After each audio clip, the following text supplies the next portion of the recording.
Good evening students. हमारा last topic था chapter 1 का क्वालिटेटिव कैरेक्टरिस्टिक्स, जिसको हम एट्रीब्यूट्स भी कहते हैं।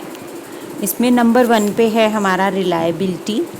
रिलायबिलिटी का मतलब होता है रिलायबल यानी फैक्चुअल, ऐसी इन्फॉर्मेशन जिसका हमारे पास एविडेंस भी हो और जिसे हम वेरीफाई कर सकें।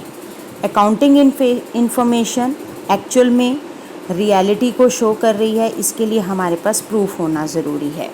अगर हम कैश परचेज़ करते हैं तो हमारे पास कैश मेमोज़ होने चाहिए। अगर हम क्रेडिट पे परचेज़ कर रहे हैं तो हमारे पास परचेज़ इनवॉइस होना चाहिए। यानी अकाउंटिंग इन्फॉर्मेशन से रिलेटेड हमारे पास फैक्ट्स होने चाहिए जो हमें हमारी इन्फॉर्मेशन को वेरीफाई कर सके। तो अकाउंटिंग इन्फॉर्मेशन फैक्चुअल और वेरीफिएबल होनी चाहिए। इसके लिए हमारे पास सोर्स डॉक्यूमेंट्स होने चाहिए, जैसे cash memos, purchase invoice, sale invoice etcetera. Second हमारा क्वालिटेटिव कैरेक्टरिस्टिक्स है रेलेवेंस।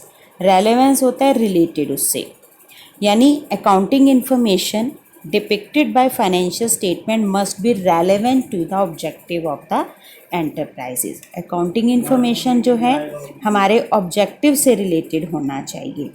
अननेसेसरी और इररेलेवेंट इंफॉर्मेशन जो है वो फाइनेंशियल स्टेट में इंक्लूड नहीं होनी चाहिए। हमें सिर्फ वही इंफॉर्मेशन अपने फाइनेंशियल स्टेटमेंट में लिखनी चाहिए जो नेसेसरी है और रेलेवेंट है।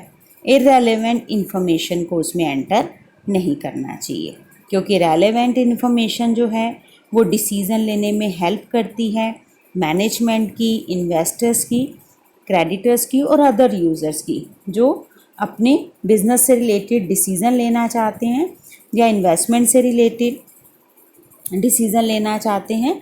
तो ये अकाउंटिंग इन्फॉर्मेशन जो है रेलेवेंट होनी चाहिए। नेक्स्ट है हमारा थर्ड अंडरस्टैंडेबिलिटी। अंडरस्टैंडेबिलिटी का मतलब है कि समझ में आनी चाहिए। अकाउंटिंग इन्फॉर्मेशन ऐसी होनी चाहिए जो सबको समझ आ सके।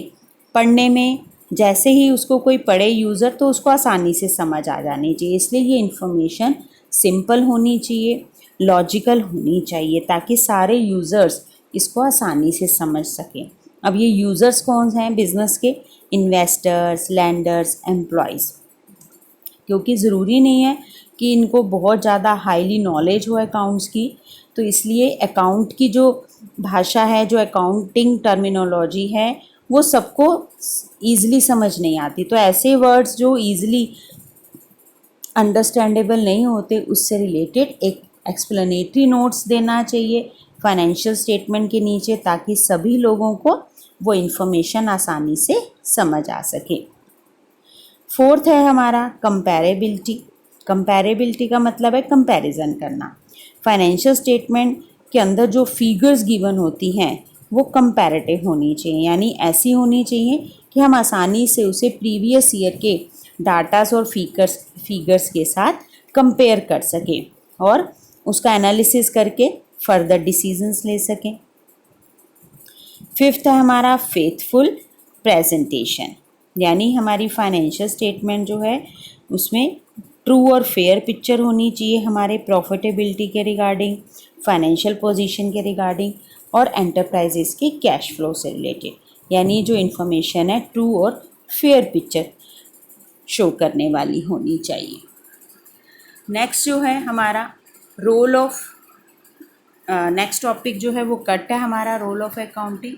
तो हमें ये 5 एट्रीब्यूट्स गिवन है, हमें ये शॉर्ट में लर्न करने हैं। तो आप इसको अपनी नोटबुक में इसके नोट्स बना लेना। Thank you and have a nice day.